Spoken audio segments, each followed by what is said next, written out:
ఆ పోతిఫర్ భార్య చేతిలో పడ్డాడు, నేరుగా చెరసాల్లోకి వెళ్ళిపోయాడు.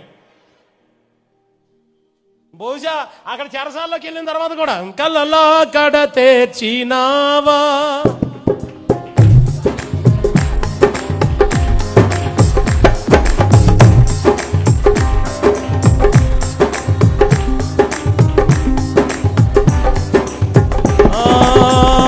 యేసయ్యా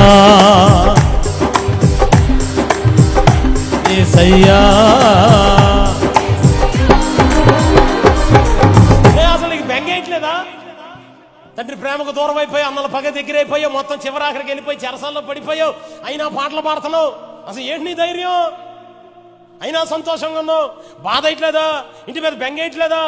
అసలు జీవితం అంతా క్వశ్చన్ మార్క్, బ్రతుకంతా ఏమైందో తెలీదు, అయినా ధైర్యంగా ఉన్నావు.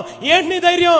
యోసేపు అంటాడు, ఇదిగో మీరు అందరూ అట్టగా చూస్తుండండి, ఏదో ఒక రోజు అన్ని పనులు పడిపోతాయి, నా పని నిలబడేలాగా చేయబోతున్నాడు దేవుడు. నమ్మిన వారందరూ దేవుని స్తుతించగలిగితే, నమ్మిన వారందరూ ప్రభుని స్తుతించగలిగితే, మీ పనులన్నిటిని, మీ బిడ్డల పనులన్నిటిని దేవుడు నిలబెట్టి ఉంచబోతున్నాడు. మీ పనులు నిలబడే ఉండబోతున్నాయి, పడిపోయే పనులుగా కాదు.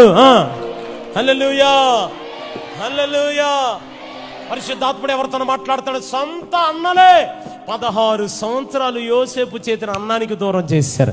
సొంత అన్నలే 16 సంవత్సరాలు అన్నానికి దూరం చేశారు యోసేపు చేతిని. ఎంత గొప్ప దేవుడో తెలిసిన దేవుడు. 16 సంవత్సరాలు బోవక